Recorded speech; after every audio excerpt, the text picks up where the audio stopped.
Could you have recognized your brother over there? Yes, I could recognize my brother, Professor Abul Kalam Azad. He's professor of mathematics. When did he disappear? He was picked up from his house on 15th December by a half a dozen Al-Badr paramilitary force under the army command. Why should they have killed so many of these people? So far, we gathered during the last phase of the present armed struggle. They prepared a list of the intellectuals, journalists, professors and teachers, and they picked up at least 250 intellectuals, journalists and professors during the last 15 days between 1st of December to 15th of December. What was the point of killing so many people, so many of the intellectuals? I think that they thought that they are the sole enemy because these people were the intellectuals and brain of the Bengal. And without them, the new nation would have a difficulty. I think that would be a very correct answer, because if these intellectuals are eliminated, there will be a total bankruptcy.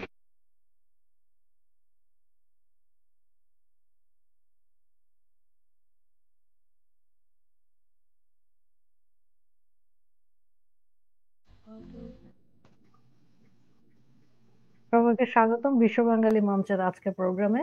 আমাদের এটা আজকে প্রথম programme বিশ্ব বাঙালি মঞ্চের প্ল্যাটফর্মে। বিশ্ব বাঙালি মঞ্চ কি আপনারা সবাই হয়তো ভাবছেন, এটা বাঙালি জাতির মুক্ত চিন্তা এবং মুক্ত ধারণার যারা অধিকারী তাদের সকলের তথ্য এবং তাদের ধারণা এবং মুক্তিযুদ্ধকে সমুন্নত রাখার জন্য একটা প্রচেষ্টা।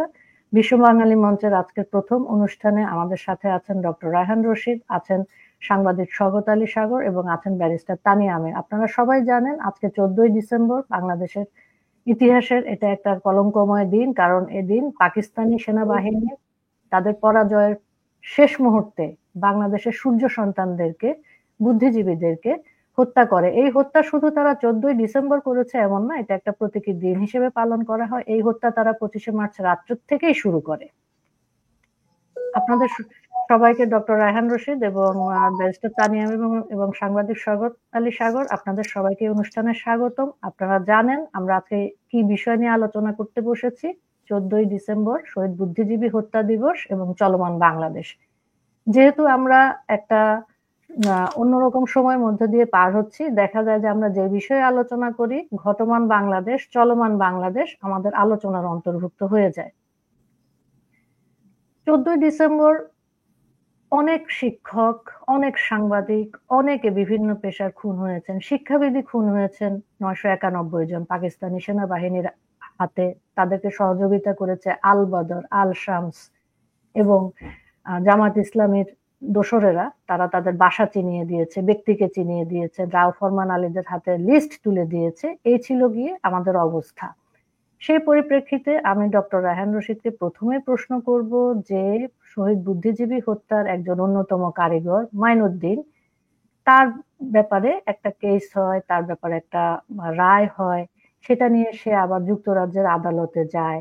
জিনিসটা যদি আপনি আমাদের দর্শক শ্রোতাদের জন্য একটু সংক্ষেপে তুলে ধরতেন, এর কনটেক্সট দিয়ে আমাদের বোঝার সুবিধা হতো যে শহীদ বুদ্ধিজীবী দিবস নিয়ে বাংলাদেশের সরকারগুলো কি করেছে এবং তাদের সকল করণীয় সঠিক ছিল কিনা। ধন্যবাদ লোচন।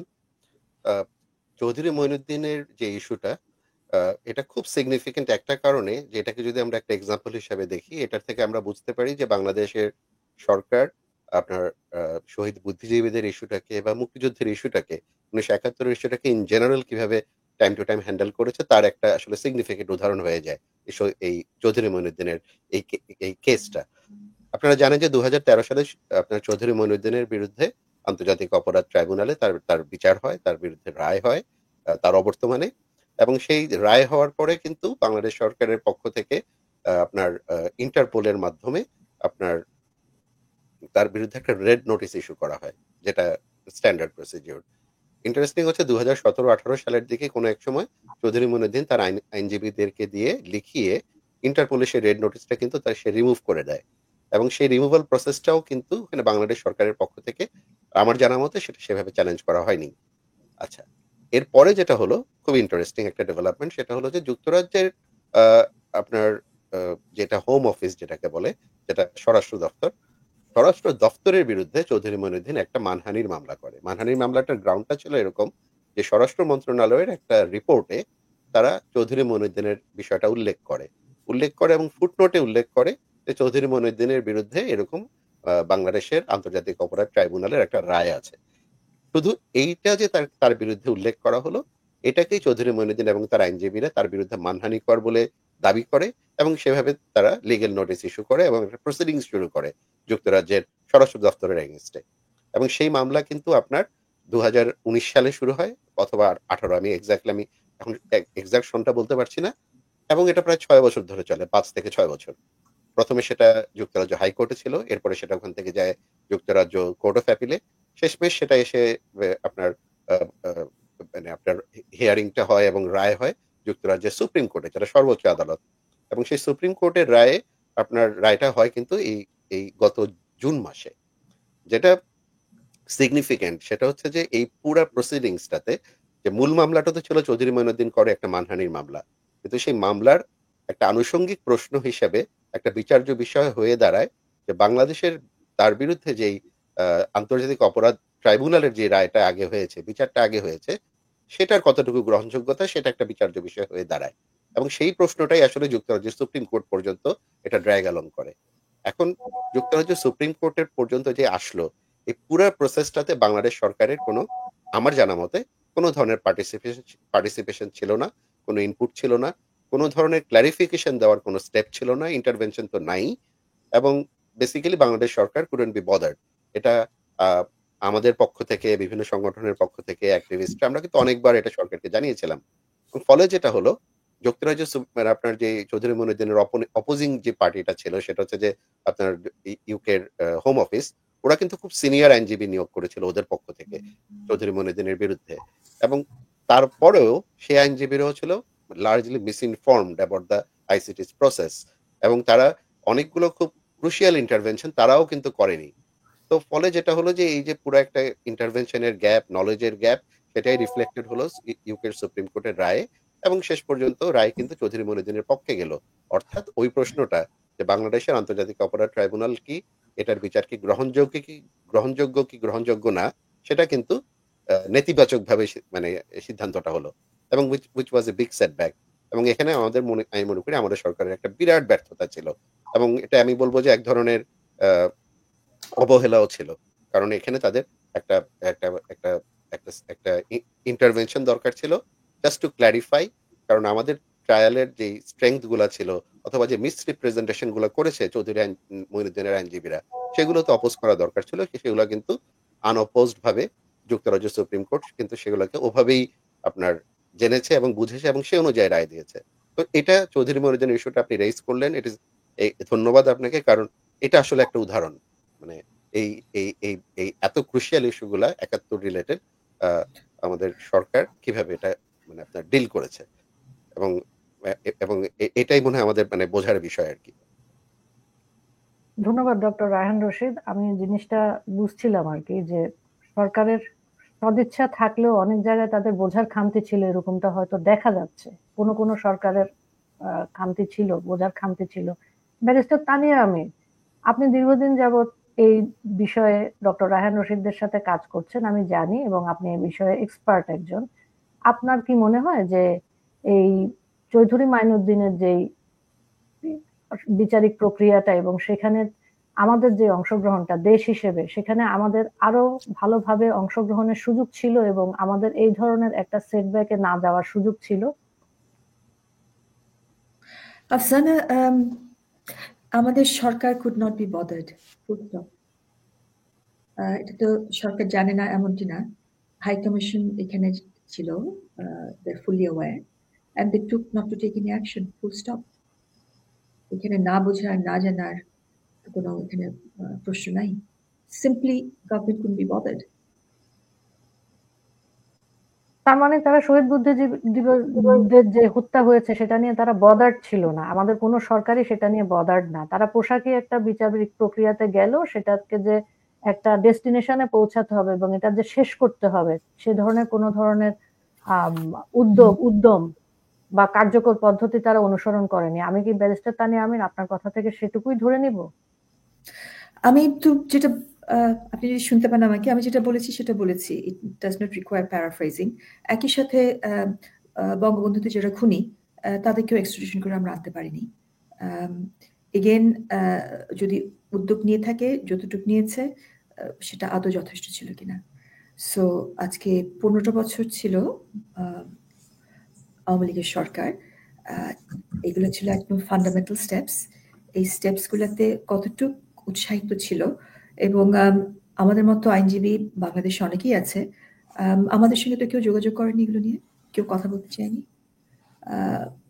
আমরা তো আপনার এই কথাগুলো বিভিন্নভাবে আমরা তুলেছি, বাট সরকারের পক্ষ থেকে কোনো সিরিয়াস কেন কোনো উদ্যোগই আমরা দেখিনি আমাদের সঙ্গে এগুলো নিয়ে আলোচনা করার বা কথা বলার, যাদের আমরা জানি এগুলো কিভাবে করতে হয়।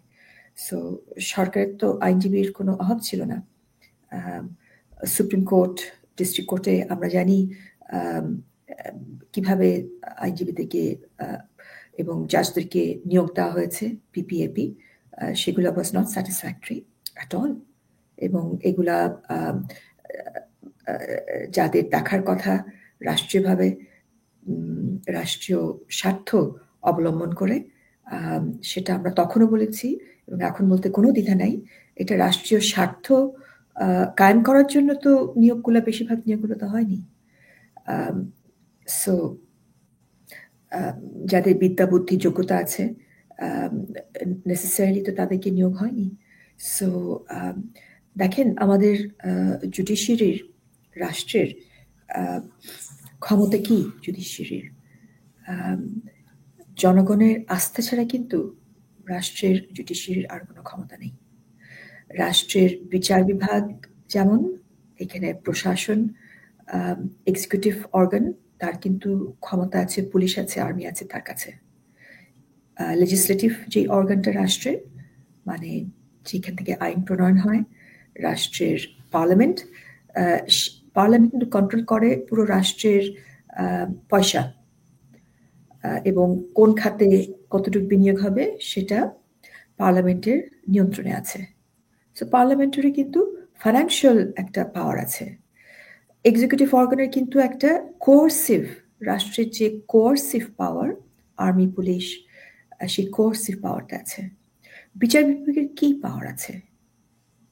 বিচার বিভাগকে তার আস্থা গড়ে তুলতে হবে জনগণের থেকে, যে রুল অফ ল, জাস্টিস, এখান থেকে যদি বছর পর বছর মানুষ যদি মনে করে তারা জাস্টিস পাচ্ছে না আইন বিভাগ, বিচার বিভাগের থেকে, তখন আস্তে আস্তে ইরোড হতে থাকে the confidence of the people. এবং সেখানে জাস্টিস পেতে গেলে, এবং যারা খুব স্বল্পমেয়াদী চিন্তা করেন বা ক্ষমতায় বসেন, তারা মনে করেন যে কি হবে, we are getting away with it. কিন্তু এগুলোর যে একটা লং টার্ম ইম্প্যাক্ট থাকে, মিডিয়াম টার্ম ইম্প্যাক্ট থাকে, শর্ট টার্ম ইম্প্যাক্ট থাকে, রাজনৈতিক প্রজ্ঞা না থাকলে সেটা অনুধাবন করার হয়তোবা সেই ক্ষমতাটা অ্যাবসেন্ট থাকে। সো আজকে এই যে বিচার বিভাগে আমরা বিচারকদের বলি যে সিকিউরিটি অফ টেনিওর, অর্থাৎ তারা যেই গদিতে বসছেন এখানে তাদেরকে এখান থেকে কখনোই সরানো যাবে না, যাতে তারা নির্ভয়ে আইন প্রয়োগ করে, যেটা আপনার ন্যায়ের পক্ষে তারা কথা বলবে নির্ভয়ে। আমরা সেখান থেকেও দেখছি রাষ্ট্রের স্থলন হয়েছে। কতিপয় সো কল্ড আপনার মব, এই মব বাহিনী গিয়ে সুপ্রিম কোর্টে যেভাবে তারা দাবি করলো বিচারকদেরকে সরে যেতে হবে, that is totally in violation of security of tenure. রাষ্ট্রের বিচারক যারা বসে আছেন, এবং এখানে আপনার এই মব বাহিনী ভিজিল্যান্টি যে কাজটা করলো, সেখানে আমরা আরো দেখলাম রাষ্ট্রের যে এক্সিকিউটিভ অর্গানের যে পুলিশ আছে, আর্মি আছে, তারা মনে হলো এটাকে একটা ইম্পিউনিটি দিচ্ছে, কোনো অ্যাকশন নিল না। প্রকাশ্যে দিবালোতে এই কাজগুলো হলো। এবং আমাদের বর্তমান চিফ জাস্টিস কিন্তু অলরেডি সুপ্রিম জুডিশিয়াল কাউন্সিল তার 2 দিন পরেই অ্যাক্টিভেট করছিলেন। যদি কোনো বিচারক থেকে থাকে, তার বিরুদ্ধে যদি কোনো সিরিয়াস অভিযোগ থাকে, তাহলে এটা chief justice through his good office, through activation of the supreme judicial council এখানে পদক্ষেপ নিতে পারে। কিন্তু বাইরের লোকজন এসে এই ধরনের কাজ করবে সর্বোচ্চ আদালতে। আজকে আমরা কি দেখছি? আইনজীবীরা আদালতে ঢুকতে পারছে না। এটা আমার legitimate profession. We can't discharge our function. আইনজীবীদের বিরুদ্ধে মিথ্যা মামলা, ননসেন্সিক্যাল আপনার মামলা দেওয়া হয়েছে, স্পিউরিয়াস কেসেস। আজকে বাংলাদেশে 150 জনের সাংবাদিকদের বিরুদ্ধে মামলা দেওয়া হয়েছে।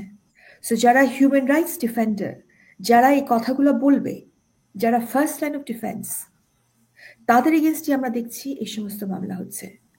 অ্যান্ড গভর্নমেন্ট মনে হচ্ছে, I hope I am wrong about this, যে এক প্রকার ইম্পিউনিটি দিচ্ছে যারা এই ঘটনাগুলো করছে। আদালতে কোনো পরিবেশ নাই। আজকে পান্না ভাই ঢাকা থেকে আমাদের সঙ্গে জয়েন করতে পারেনি। আমি আশা করব ওনার সুস্থ হবেন, বাট ওনার বিরুদ্ধেও মামলা। সো আজকে আমি আইনের পক্ষের মানুষ, আমি ন্যায়ের পক্ষের মানুষ। যে সমস্ত ছাত্রছাত্রীরা মারা গেছে, আমি চাই তাদের বিচার হোক। কিন্তু এক একজন তাদের মা বাবা ভাই বোন যারা কমপ্লেইনেন্ট, সেই মামলা যেগুলো দায় করা হয়েছে, এক একটা মার্ডারের এগেনস্টে নোন ব্যক্তি আনুমানিক 300 জন, আননোন ব্যক্তি 500 জন।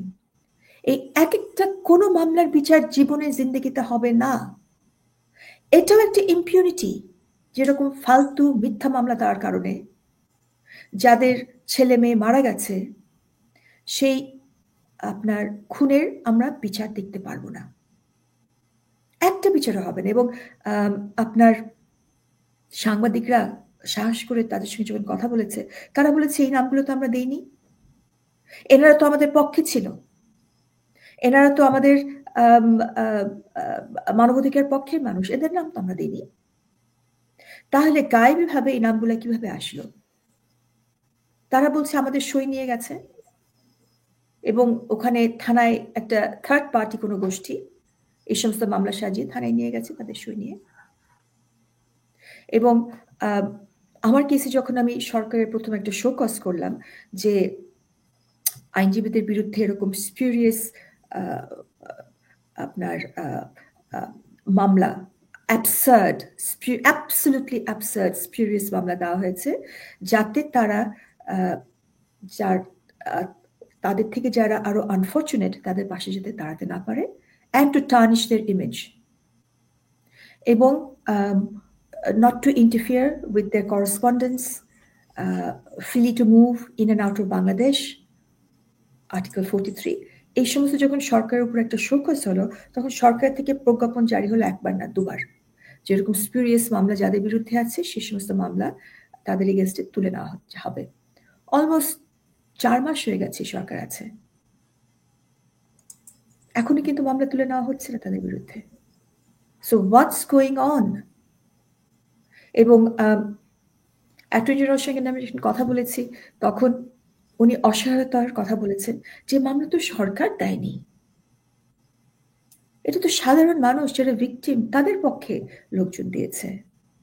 যতক্ষণ আইন না চেঞ্জ হবে পুলিশের কাছে এবং কগনাইজেবল অফিস আসলে পুলিশ তো বাধ্য যেটা বলছে সেটাই নিতে। এটা আইন না বদলালে কিভাবে হবে? এখানে তো কিচ্ছু করার নাই। I think I was the last one, তারপর পান্না ভাইয়ের কোথায় লাস্ট, তারপরে যে অ্যান্টিসিপেটরি বেল পেয়েছে। High court is not even entertaining anticipatory bail. আইন আছে, কিন্তু আইনের দুয়ারে ঢুকতে পারছে না, দুয়ার বন্ধ, দুয়ার ইজ শাট। এবং আদালতে গিয়ে যদি এরকম অন্যায় আবদার করে পোলাপানরা, একটা ভিজিল্যান্টি, একটা মব, এরকম তো কখনো আমার নিজের জীবনে আমি এটা কখনো দেখিনি, আমার প্রফেশনাল লাইফে আমি কখনো দেখিনি। এবং to come back to your point, যেটা আপনার সো লাস্ট কথা যেটা বলবো যে এখানে আমার মনে হয় কালচার অফ ইম্পিউনিটি দেয়া হচ্ছে, এবং আমি এটার উপরেই ফোকাস করব। এখানে যেই হত্যা হয়েছিল, গণহত্যা হয়েছিল, বুদ্ধিজীবীদের উপরে যে হত্যা হয়েছিল, এই কালচার অফ ইম্পিউনিটি, ৭১-এ যারা গণহত্যা করেছে 195, এদেরকে আমরা সিমলা, পোস্ট সিমলা চুক্তির মাধ্যমে পাকিস্তানের কাছে হস্তান্তর করেছি। আমি মনে করি সেটার দায়িত্ব ছিল বাংলাদেশ রাষ্ট্র হিসেবে এদের বিচার করার। তারা অনেকদিন ভারতে ছিল, ভারত একেবারে ইন্টারন্যাশনাল ল অবজার্ভ করেছে টু দ্য লেটার। তাদেরকে যেভাবে আপনার থাকা, খাওয়া, পড়া প্রয়োজন under the Geneva convention, Bharat has observe that. আমাদের উচিত ছিল, আমাদের আইন হয়েছিল 73-তে, আমরা কেন এই বিচারটা করলাম? এটা আমাদের এটা দায়িত্ব, কর্তব্য। Why Bangladesh has failed? Why this culture of impunity? এই ইম্পিউনিটি প্রথম শুরু হয়েছে, তারপর থেকে ইট ইজ কন্টিনিউয়াস। এতগুলো মানুষের হত্যা হয়েছে, ইম্পিউনিটি।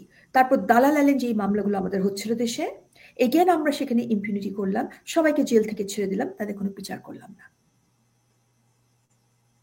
Culture of impunity. ক্ষমা তখনই করা যায়, সেই ক্ষমাটা হয় আফটার কনভিকশন।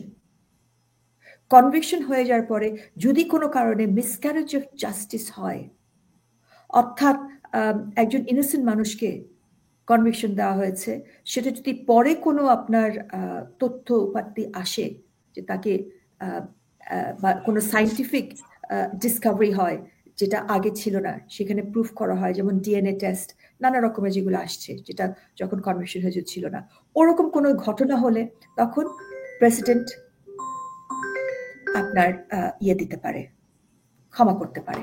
এবং সেটাও কথায় কথায় না, rarest of the rare cases. So প্রথম ইম্পিউনিটি তো 195 হয়েছে, তারপর দালালানে যাদের বিচার শুরু হয়েছিল সেখানে আবার ইম্পিউনিটি, অ্যাজ ইফ রাষ্ট্র হিসেবে আমাদের কোনো দায়ভার নাই, জাস্ট মানুষের মর্জি হলে বিচার করলাম, মর্জি হলে বিচার করলাম না।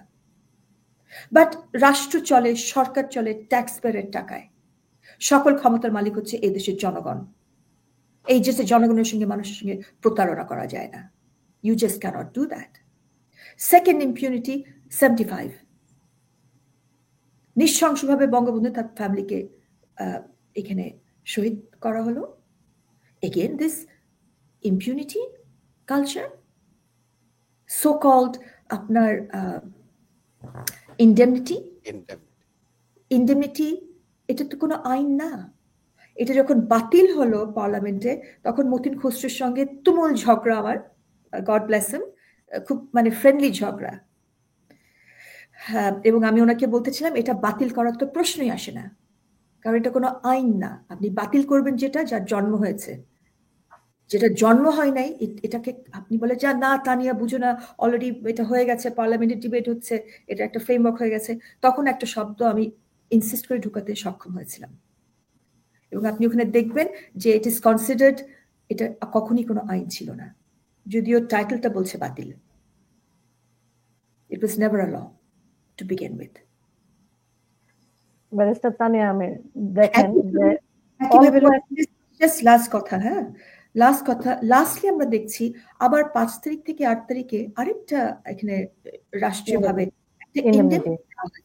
What nonsense, this culture of impunity. অর্থাৎ যারা এখানে হত্যাযজ্ঞ করছে তাদেরকে আমরা দেখবো না, বিচার করব না, বিচার হবে না, এটা তো কোনো আইন হতে পারে না। আইন মানেই হচ্ছে আইনের শাসন, বিচার হবে। So how can this B tolerated? এবং সরকার আরেকটা কথা বলছে যেটা একেবারে ভ্রান্ত, যে আমরা সরকারে ছিলাম না বিধায় বিচার হবে না, রাইট?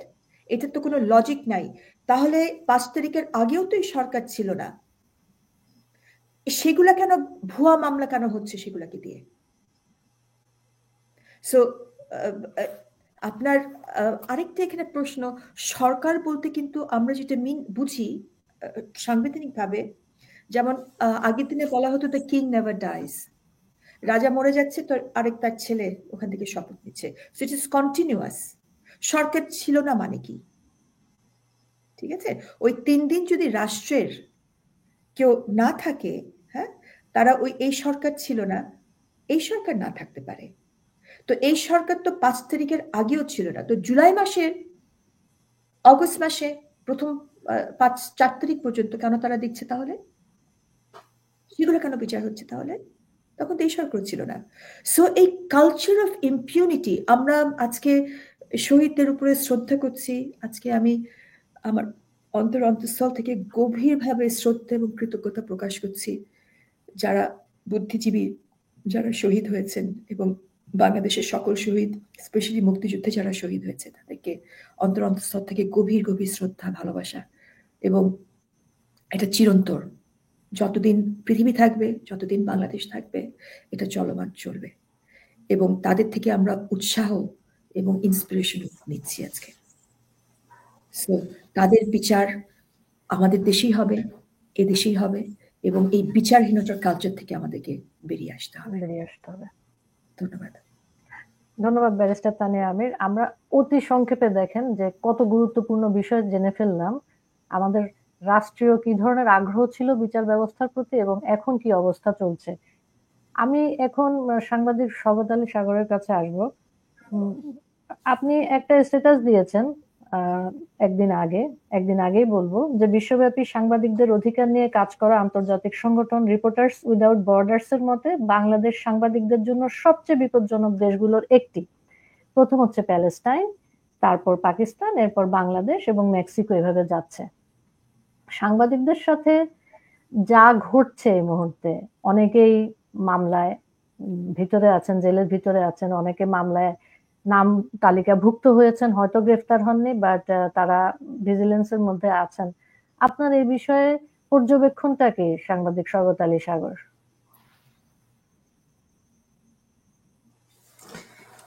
অনেক ধন্যবাদ আপনাকে। আলোচনার শুরুতে আমি আজকের এই দিনে শহীদ বুদ্ধিজীবী দিবসে আমাদের বুদ্ধিজীবীদের যাদের প্রাণের বিনিময়ে আমরা আজকের এই বাংলাদেশ পেয়েছি তাদের প্রতি শ্রদ্ধা জানাই। আপনি আমার যে ফেসবুক পোস্টটি কথা উল্লেখ করেছেন, আমার মনে হয় যে আমার পোস্টের চাইতেও এটি তো রিপোর্টার্স উইদাউট বর্ডার, তাদের একটি অবজারভেশন, তাদের একটি রিপোর্ট, যেটি প্রায় সবকটি সংবাদপত্রে প্রকাশিত হয়েছে। আমি আপনার দৃষ্টি আকর্ষণ করতে চাই এবং আমার আজকের দর্শকদের প্রতি আমি একটা অ্যাটেনশন ড্র করতে চাই। সেটি হচ্ছে ওই পোস্টে একটি মন্তব্যের দিকে ঢাকার একজন সাংবাদিক ওখানে একটি মন্তব্য করেছে। তিনি বলেছেন যে আসলে বাংলাদেশ খুনি সাংবাদিকের চারণ ভূমি হিসাবে গ্রিনেস বুকে রেকর্ড হিসেবে মানে স্থান পেতে পারে। আমার কাছে মনে হয়েছে যে এটি হচ্ছে খুবই গুরুত্বপূর্ণ এবং এই যে কমেন্টটি, সেই কমেন্টটি হচ্ছে আসলে এখনকার বাংলাদেশের সাংবাদিকতা বলি, সংবাদপত্র বলি, কিংবা আমাদের যে কথা বলার অধিকার, মত প্রকাশের স্বাধীনতা, আমরা যেভাবে ব্যাখ্যা করি না কেন, তার একটি বাস্তব চিত্র হচ্ছে এটি। বাংলাদেশে এখন সত্যি এটি ওই সাংবাদিকতা মক করেছে, কিন্তু এটি হচ্ছে রিয়েলিটি যে আমরা বাংলাদেশের পুরো সাংবাদিক সমাজকে খুনি বানিয়ে দিয়েছি। পৃথিবীর আর কোনো দেশে আপনি এত সাংবাদিকের বিরুদ্ধে একই সময়ে খুনের মামলা পাবেন না।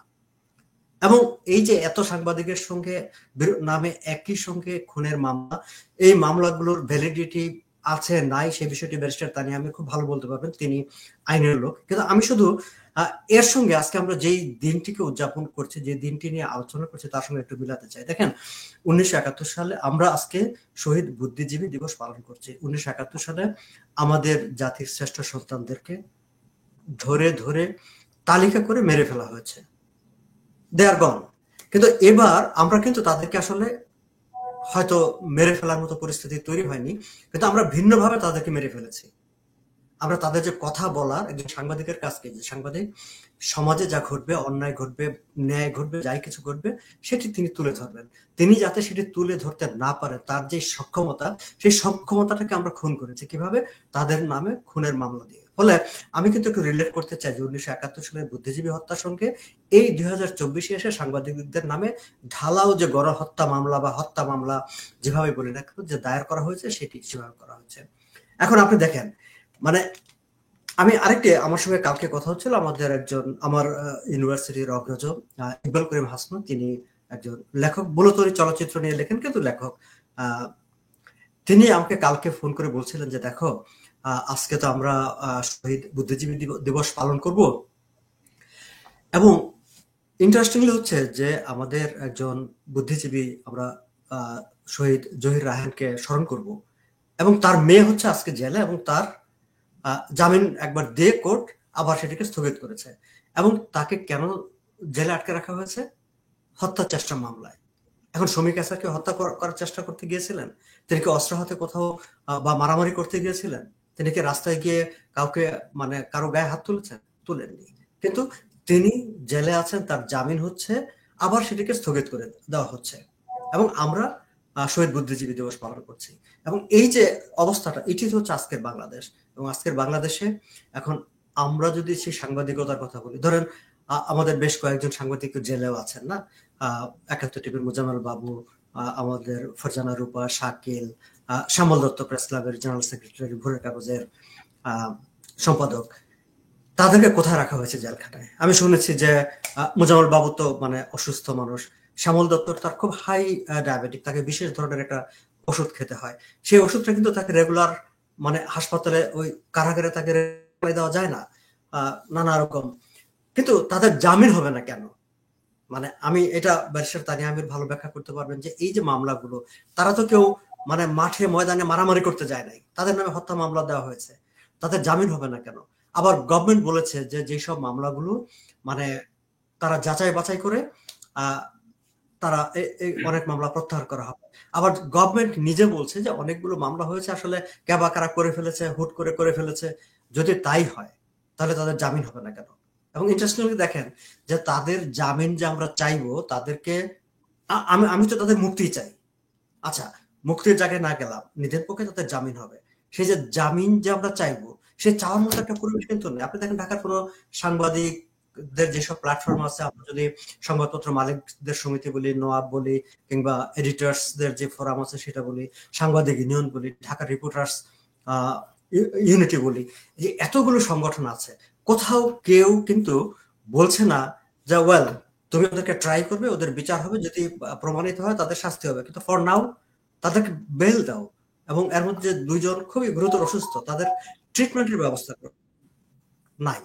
তো ফলে এই যে জায়গাটা, সেই জায়গাটাকে আমি আবার ৭১-এর এই শহীদ বুদ্ধিজীবী দিবসের সঙ্গে আমি রিলেট করতে চাই এইভাবে, যে সেই সময় বেছে বেছে তালিকা করে আমাদের বুদ্ধিজীবীদেরকে মেরে ফেলা হয়েছিল যেন একটি স্বাধীন বাংলাদেশ, মানে একটা মুক্ত চিন্তার এখানে যেন সে প্র্যাকটিসটা না হয়, বুদ্ধিবৃত্তিক কাজগুলো না হয়, একটা সরকারকে সবাই মিলে একটা বুদ্ধিবৃত্তিক জায়গায় নিয়ে যাবে, সেই কাজটি যাতে না হয়, সেই বিবেচনা থেকেই তো।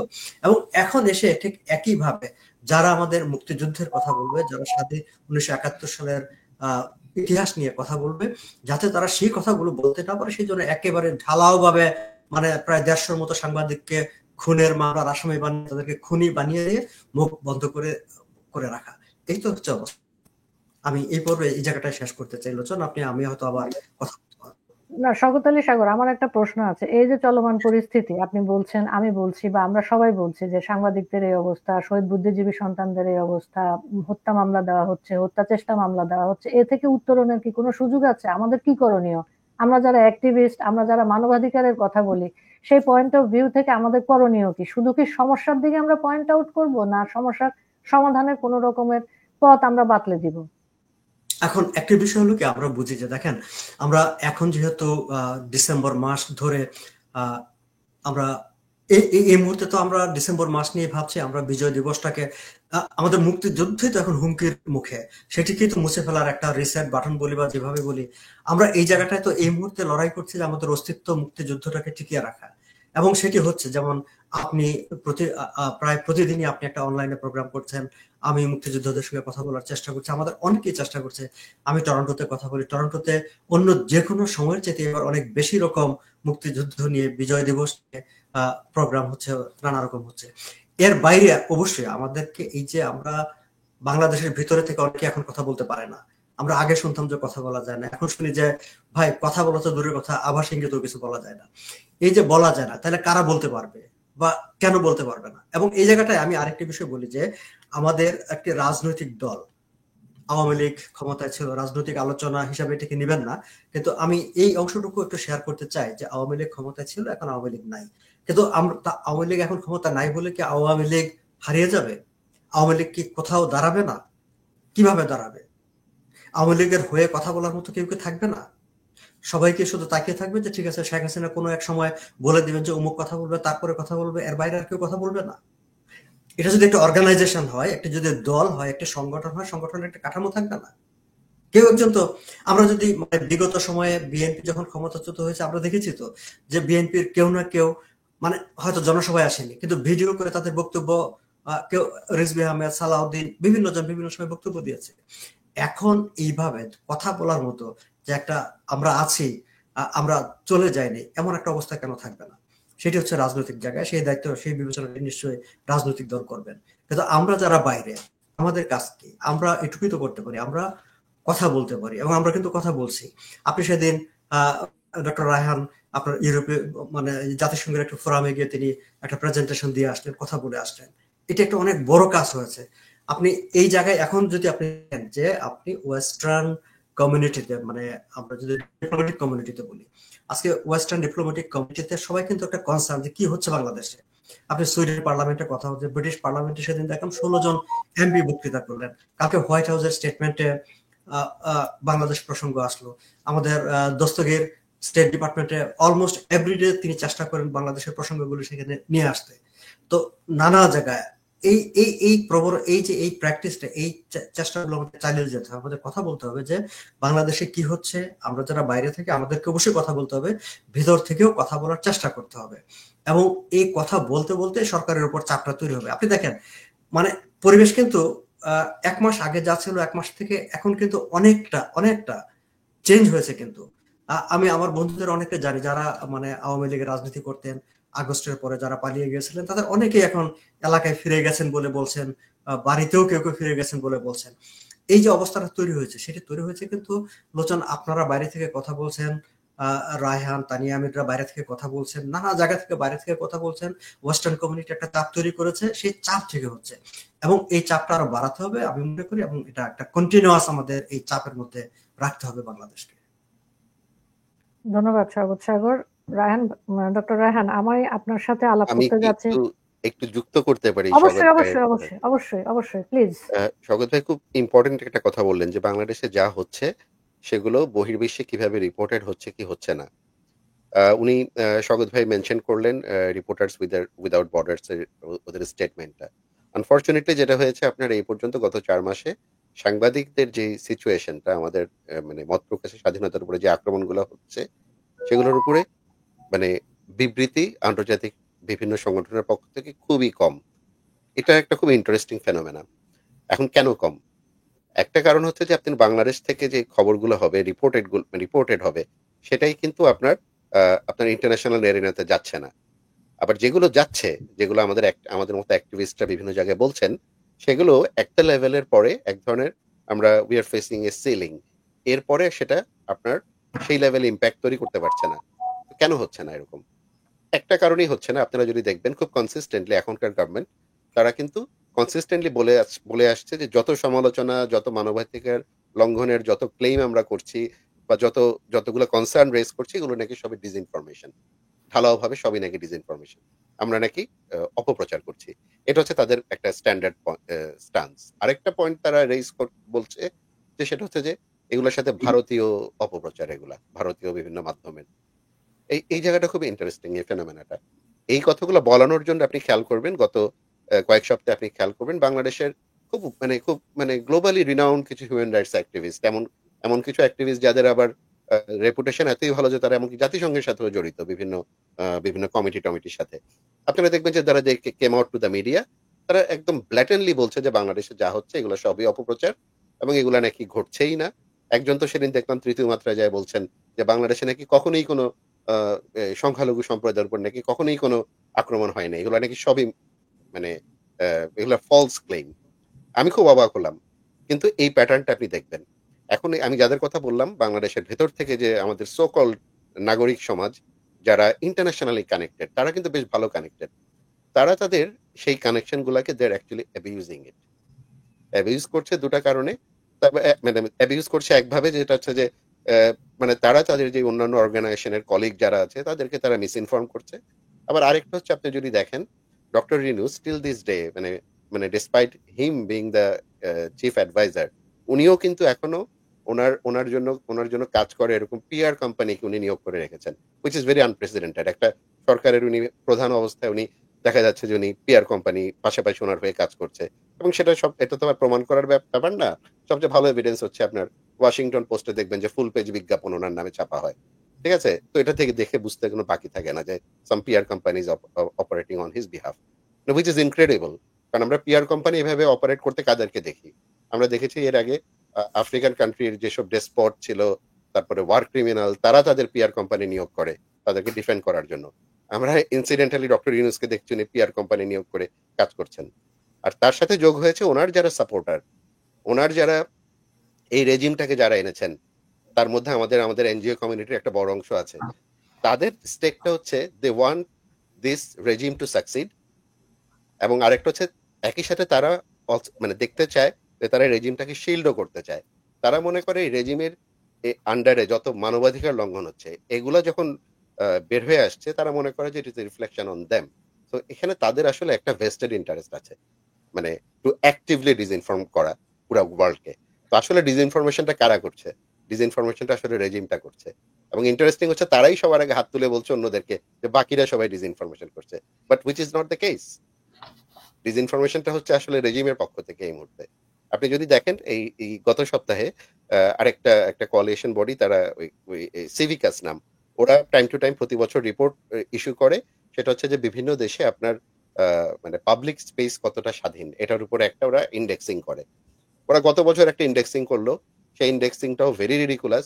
সেই ইন্ডেক্সিং এ দেখবেন আপনি যে একদম ওয়ারটন এরিয়া, যেখানে যেসব জায়গায় আপনার এখন রীতিমতো ইউএন ফোর্স কাজ করছে to maintain some form of piece, ওসব দেশেরও তালিকার নিচে বাংলাদেশকে রেখেছে ওরা, যে বাংলাদেশ নাকি ওগুলারও নিচে, মানে পাবলিক স্পেস এতই পরাধীন আমাদের।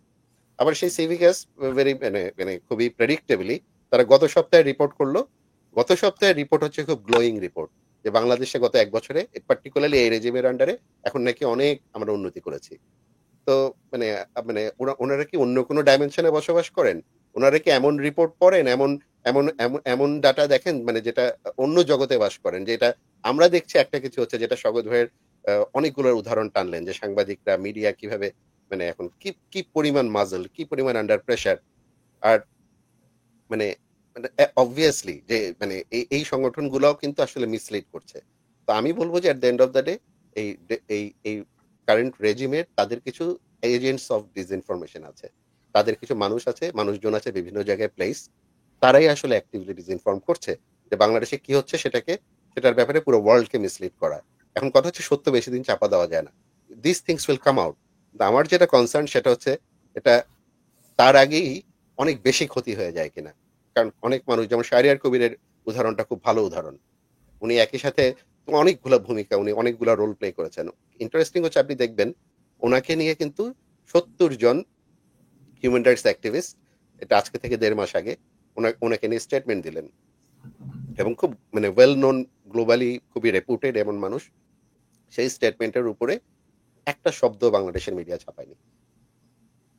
সো দ্যাট এগুলা কিন্তু এক্সাম্পল, এগুলা কিন্তু আপনার লিটমাস টেস্ট একটা দেশে আসলে কি চলছে এখন।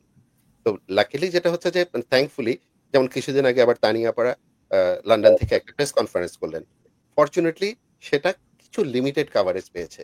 অথচ এর আগের যেগুলো গত 2 মাস ধরে যে যত ক্যাম্পেইন, একটা শব্দ পর্যন্ত উচ্চারণ হয়নি শাহরিয়ার কবিরকে নিয়ে। সো আপনার যদি উদাহরণ চান একটা দেশ কত স্বাধীন, পাবলিক স্পেস কত স্বাধীন, এগুলো হচ্ছে আপনার টেস্ট, এগুলোতে বেঞ্চমার্ক দিয়ে, এগুলো দিয়ে আপনি জাজ করবেন। তো আমাদের যেটা হচ্ছে যেটা করণীয়, যে প্রশ্নটা করলেন সেটা হচ্ছে যে we should keep knocking on the door. কারণ আপনার সত্য বেশি দিন চাপা দেওয়া যায় না। আপনার আমাদের দেশে যারা আছেন, দেশের খবর তো আসলে চেপে রাখা যায় না, এখন সোশ্যাল নেটওয়ার্কের কারণে সব কিন্তু চলে আসে ইন্টারন্যাশনালি। এবং আমাদের মানে we should keep doing what we are doing. আমাদের হচ্ছে যে বিভিন্ন স্টেক হোল্ডারদেরকে, বিভিন্ন হিউম্যান রাইটস অর্গানাইজেশনগুলোকে, বিভিন্ন ইন্টারন্যাশনাল অর্গানাইজেশনগুলোকে আমাদের কিন্তু মানে খুব পারসিস্টেন্টলি এবং কনস্ট্যান্টলি ইনফর্ম করে যেতে হবে। কেন করব? এই কারণে করা দরকার, কারণ দেশে যারা আছেন তারা কথা বলতে পারছেন না। আমরা ফরচুনেট ফিউ, আমরা কথা বলতে পারছি, at least we have that privilege, আমি বলবো দ্যাট লাক্সারি। সুতরাং আমাদের কথা বলে যেতেই হবে। ডক্টর রায়হান, আমি এখানে একটা জিনিস বলতে চাচ্ছি, এটা ঠিক যায় না, তবুও বলা আর কি, যে আপনি মিস ইনফরমেশনের কথা বললেন, অপতথ্যের কথা বললেন। একজন নোবেল লরিয়েট, উনি নেচার নেচার যে ম্যাগাজিন, সেখানে তাকে 100 সায়েন্টিস্টের মধ্যে একজন হিসেবে তাকে অন্তর্ভুক্ত করা হয়েছে। তো অপতথ্য, অপপ্রচার কোন লেভেলে গেলে, উনি কি কোনো দিক থেকে সায়েন্টিস্ট? না, হ্যাঁ, অপতথ্য কোন লেভেলে গেলে এই ধরনের জিনিস হতে পারে? এবং তারা আবার বলছে যে আমরা বিভিন্ন জায়গায় নাকি অপতথ্য দিচ্ছি, আমরা ডিসইনফরমেশন দিচ্ছি, মিস ইনফরমেশন দিচ্ছি, তথ্য সন্ত্রাস চালাচ্ছি, এ ধরনের কথা তারা বলছে। তো তথ্য সন্ত্রাস টাকা পয়সা দিয়ে, পিআর কোম্পানি দিয়ে কারা চালাচ্ছে, এটা জনগণ একটু চোখ খুললেই হয়তো দেখতে পাবে। এটা একটা উদাহরণ আপনার, মানে এগুলো যে হুম মানে নেচারও যে একজন একটা লেখা লিখে বসলেন, ওনাকে হুম হুম সায়েন্টিস্ট বানিয়ে দিলেন, হুম এটা হুম থেকে আপনি বুঝবেন যে মানে that is how PR and lobbying activities, মানে ওগুলা রিফ্লেকশন আসলে। তাহলে আমি আমি শ্রমিক আহসানের কেসের একটা অংশ আপনাকে পড়ে শোনাচ্ছি। এটা ইংলিশে পড়ে শোনাচ্ছি। The case was filed at Uttara East Police Station on October 29, accusing Shomik Aisar of attempted murder in connection with injuries sustained during the protest. Police arrested her from a residence in Uttara on last Friday. After her bail plea was denied by the lower court, Shomik Aisar applied to the High Court, which granted her interim bail on December 10th. But তার সেই বেলটা আবার stay অর্ডারের মাধ্যমে খারিজ করা হয়েছে এবং শুনানি হবে 6 তারিখে। শ্রমিক আহসানকে আরো 26 জন কয়েদির সাথে একই সাথে রাখা হয়েছে জেলে। এই ঠান্ডার মধ্যে উনি ফ্লোরে শুচ্ছেন, এটা কয়েদিদের নিয়ম, উনি যেহেতু ডিভিশন পান নাই। এবং ওনার সাথে যারা আছেন তারা হচ্ছে ড্রাগ ডিলার, প্রস্টিটিউট, আরো অন্যান্য মামলার আসামি। এই হচ্ছে সামগ্রিক অবস্থা। ওনার এই বেলটা স্টে অর্ডার দিয়ে খারিজ করার পেছনে কি ধরনের আইন কাজ করেছে, আমি সাধারণ মানুষ হিসেবে জানতে চাচ্ছি। লোচন, হাইকোর্ট থেকে বেল পাওয়ার পর এটাকে কেস স্টে করলো, এটা তো স্টে আমার জানার মতো শুধু অ্যাপিলেট ডিভিশন করতে পারে। সো আপনি কি জানেন? চেম্বার জাস্টিস থেকে হয়েছে। আমরা যেটা দেখেছি, কখনো বেল কখনো পাওয়ার পরে হাইকোর্ট দিলে, বিকজ এটা আমি মনে করি যে হাইকোর্টের যে সার্বভৌমত্ব ক্ষমতা হাইকোর্টের আছে, এখানে কিন্তু সেটা হস্তক্ষেপ করা হচ্ছে। বিকজ হাইকোর্টে একটা ডিভিশন বেঞ্চ হয়েছে, আর চেম্বার জাজ অ্যাট বেস্ট এটা ফরওয়ার্ড করে দিতে পারে to the full bench. Okay, so এখানে হাইকোর্টের স্বাধীনতার উপরে কতটুকু হস্তক্ষেপ হচ্ছে সেটা আমাদের বিবেচনার এখানে বিষয় আছে। ওকে, সো আমাদের জানা মতে ইউজুয়ালি যখন বেল হয়, এখানে আমরা কখনো ওভাবে দেখিনি, এটা রেয়াজ না যে চেম্বার জাজ বেলকে স্টে করে দেওয়া। এটা আমরা কয়েকটা ঘটনা আগেও দেখেছি, যেটা নিন্দনীয়, এবং আবারও এটাকে নিন্দা করছি। বাট আমার প্রশ্ন এখানে আরেকটা জায়গায়, সেটা হচ্ছে এই যে ঢালাওভাবে সো-কল্ড আপনার অ্যাটেম্পটেড মার্ডার বা মার্ডারের জন্য যে কেসগুলো হচ্ছে, যাদের নাম দেওয়া হচ্ছে, যারা কমপ্লেইনেন্ট বা ভিকটিমের পক্ষে যারা দিচ্ছে, তাদেরকে জিজ্ঞেস করা হলে তারা কিন্তু বলছে নাম আমরা দেইনি। ইন দ্যাট ব্যাকড্রপ এখানে অ্যারেস্ট কেন করছে? অ্যারেস্ট তো আর কমপ্লেইনেন্ট করছে না, অ্যারেস্ট করছে সরকার। সো ওয়াই আর দে বিং অ্যারেস্টেড? এখানে তো সরকারের একটা দায়ভার আছে। অ্যারেস্ট আদৌ হলো কেন? বেল তো হবে অ্যারেস্ট হওয়ার পরে, কিন্তু যেখানে it is so absurd, absolutely spurious, এখানে অ্যারেস্ট কেন হলো আপনার? আর একই সাথে আমরা দেখছি যে যারা আপনার হিজবুত তাহরীরের মতো নিষিদ্ধ সংগঠন, যারা আইসিস পতাকা নিয়ে দেশে ঘুরে বেড়াচ্ছে, again a culture of impunity, তাদের এগেনস্টে কোনো অ্যারেস্ট তো দূরের কথা, কোনো কশন, কোনো কিছুই হচ্ছে না, তাদেরকে স্টপ করা হচ্ছে না। সো আমি জিনিসটাকে ইন্ডিভিজুয়াল কেস হিসেবে আমরা দেখতে পারি, কিন্তু এতগুলো ইন্ডিভিজুয়াল কেস আপনি কয়টা দেখবেন, কিন্তু এখানে একটা প্যাটার্ন আছে কিনা, প্যাটার্নটা দেখা খুব প্রয়োজন। তাহলে আজকে শহীদ বুদ্ধিজীবী দিবস, জহির রায়হানকে আমরা শ্রদ্ধার সাথে স্মরণ করছি। তার কন্যা যে ভিকটিম ছিল ৭১-এ, তার কন্যা আজকেও ভিকটিম। তাহলে কি একই গোষ্ঠী এই কাজের ভিতরে লিপ্ত কিনা? অর্থাৎ যে ইম্পিউনিটি, যেটা আপনার প্রোগ্রামে শুরু করেছে, যে ইম্পিউনিটি আমরা দিয়েছি, এই দোষ আমাদের, এবং আমরা কেন দিয়েছি এটা তো কারো তার কোনো এখতিয়ার নেই।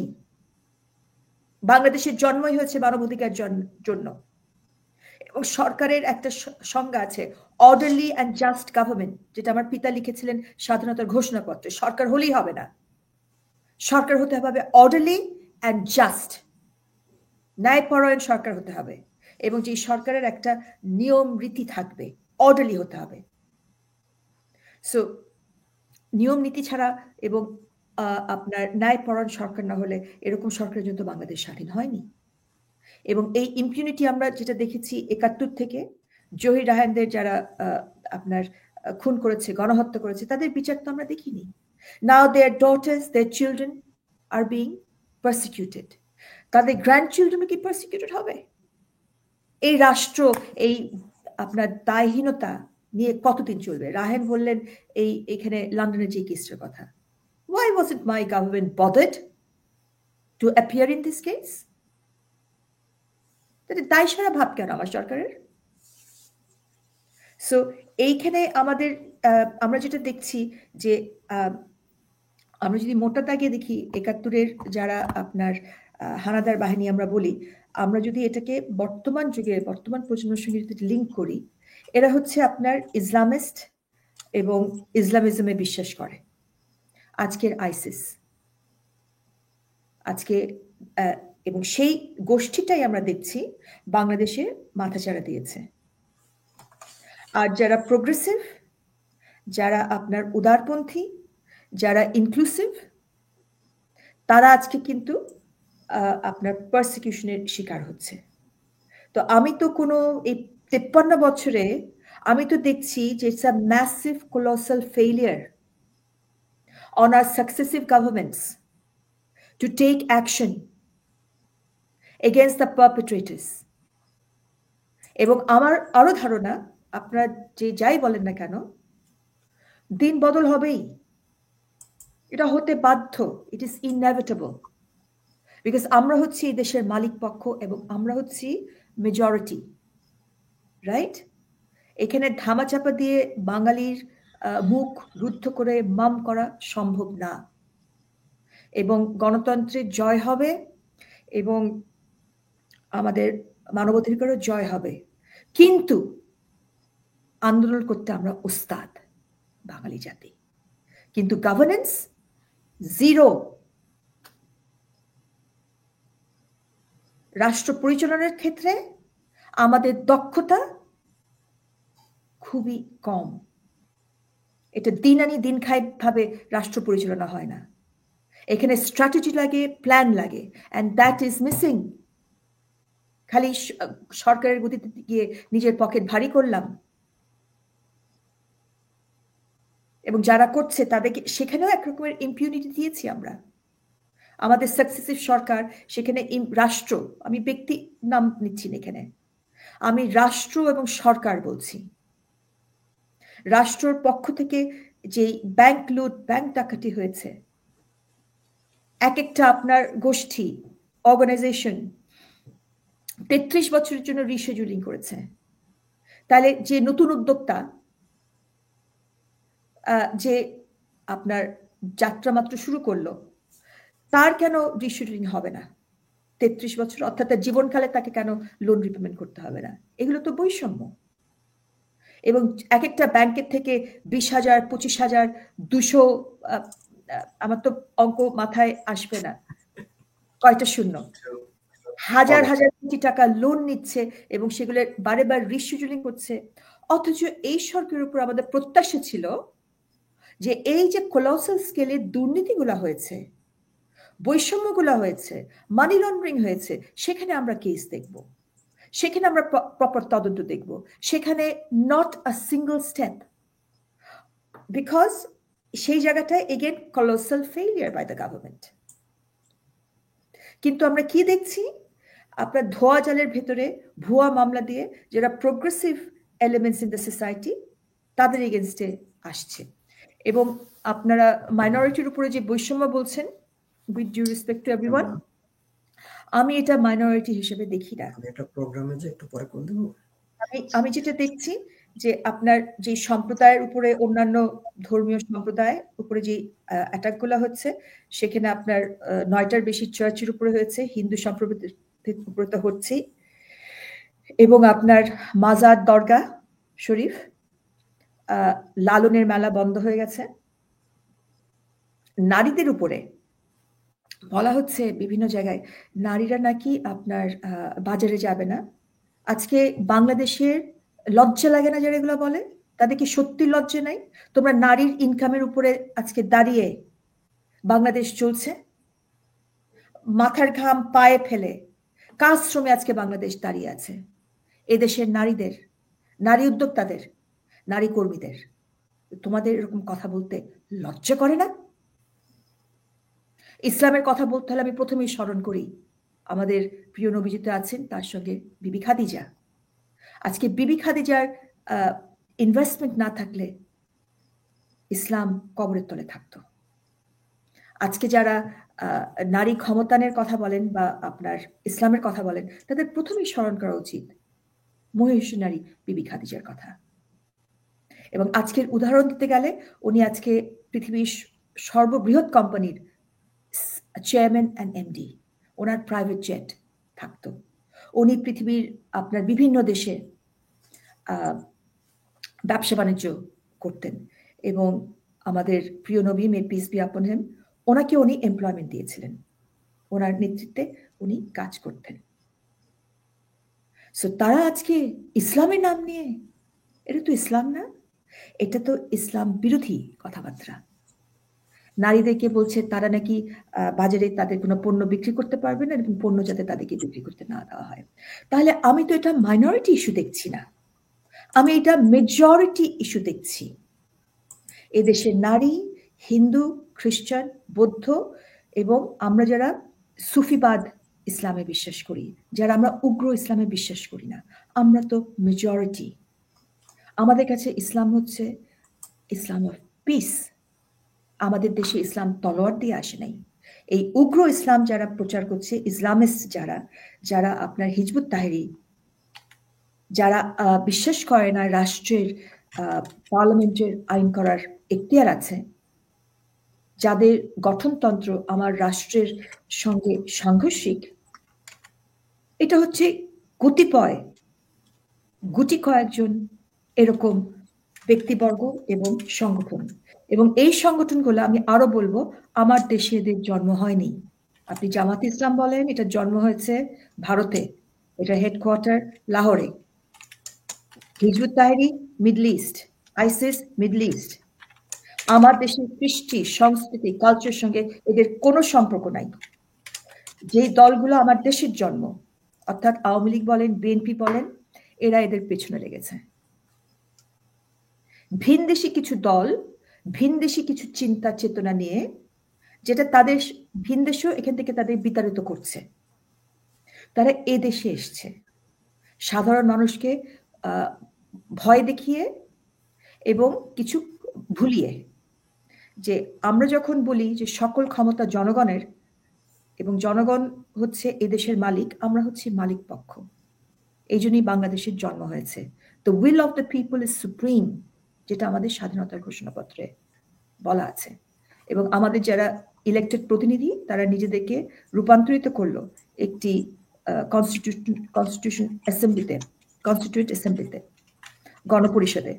এবং বঙ্গবন্ধু যে স্বাধীনতা ঘোষণা দিয়েছেন 26শে মার্চ, সেটা তারা অনুমোদন করলো, রাটিফাই করলো, করে will of the people is supreme বললো, বলে বাংলাদেশ একটি স্বাধীন সার্বভৌম রাষ্ট্র হিসেবে রূপান্তরিত হলো এবং আত্মপ্রকাশ করলো 10 এপ্রিল 1971।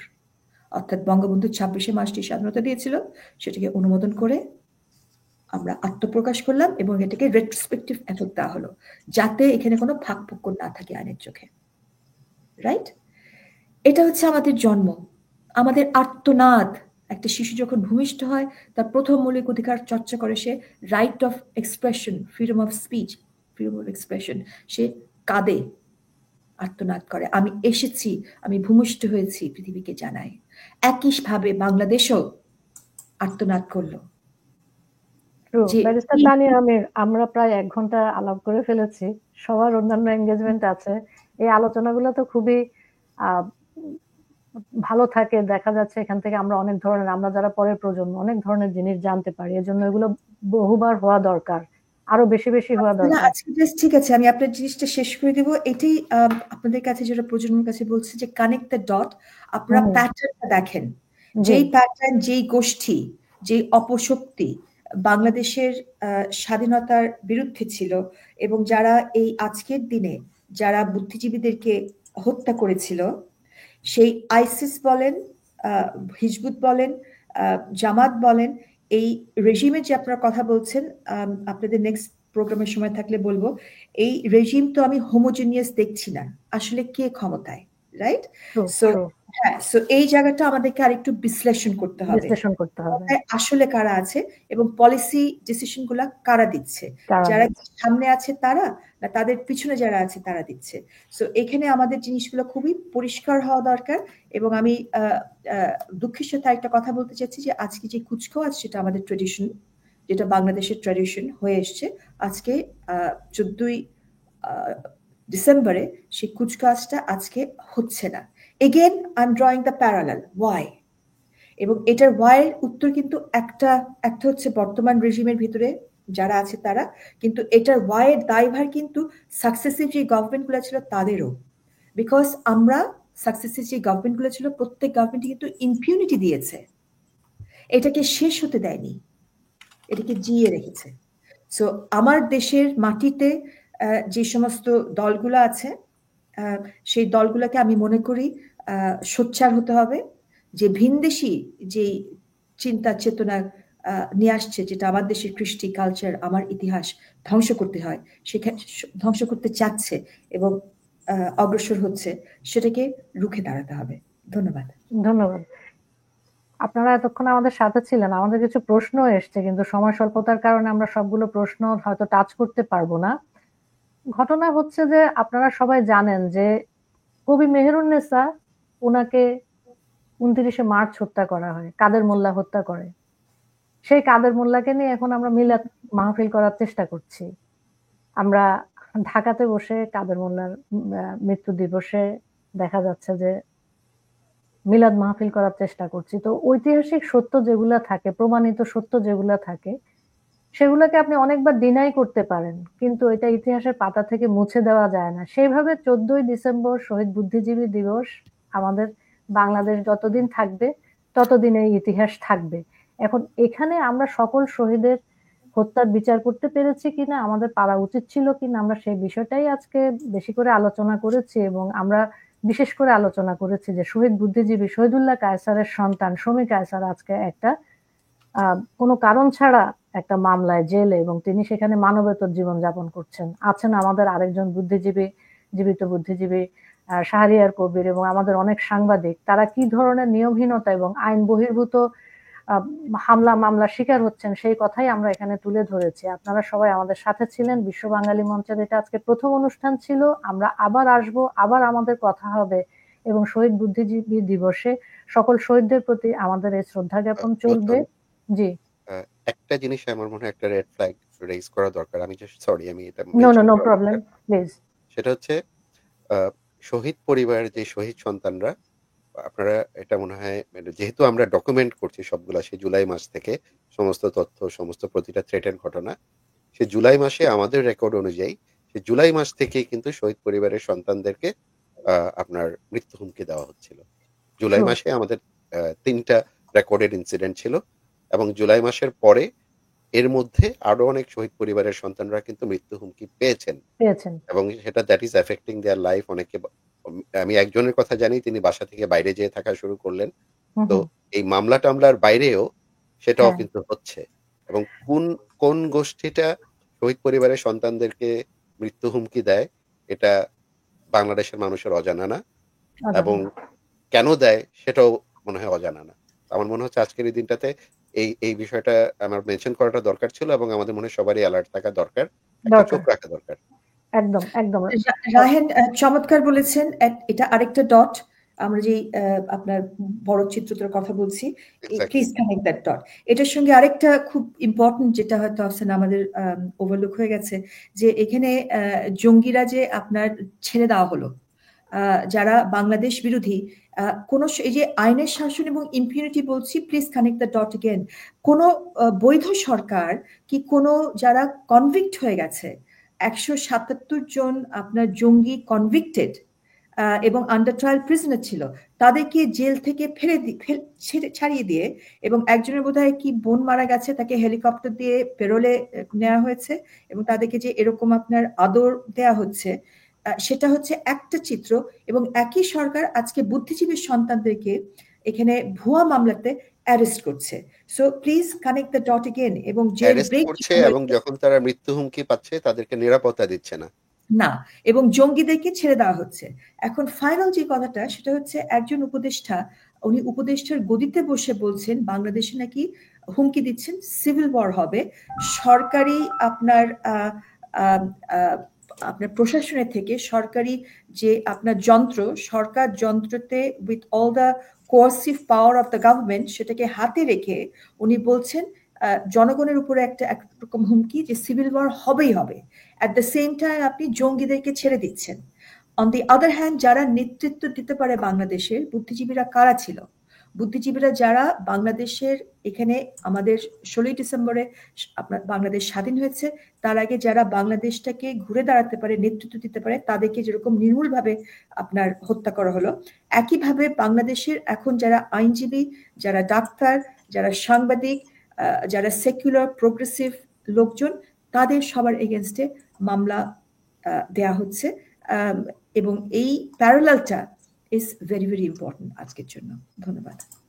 ধন্যবাদ ব্যারিস্টার তানিয়া আমির। খুবই গুরুত্বপূর্ণ দুটা বিষয় আপনারা দুজন অ্যাড করেছেন, যে শহীদ বুদ্ধিজীবী সন্তানদেরকে যেভাবে লাইফ থ্রেটের উপর রাখা হয়েছে, শুধু মামলা না, তাদেরকে হত্যার হুমকি পর্যন্ত দেওয়া হচ্ছে, এবং তাদের ব্যক্তিগত জীবন, স্বাভাবিক জীবনযাপন দেশে যেভাবে ব্যাহত হচ্ছে, সেটার দিকে আমাদের চোখ রাখার দরকার আছে। এবং এটা কারা করছে, কেন করছে, এটা আমাদের কারো কাছেই কোনো ধোঁয়াশার জায়গা না, এটা আমাদের কাছে পরিষ্কার জায়গা। তাদের নিরাপত্তা বিধান করতে হবে, তাদেরকে এই ধরনের ভুয়া মামলা এবং হয়রানির থেকে বিরত বাইরে রাখতে হবে, এটা আমাদের সকলের আবেদন। আপনারা সবাই অনুষ্ঠানে ছিলেন, আপনাদের সবাইকে অসংখ্য ধন্যবাদ। ঢাকায় অনেক রাত হয়ে গেছে, আপনাদের সবাইকে শুভরাত্রি।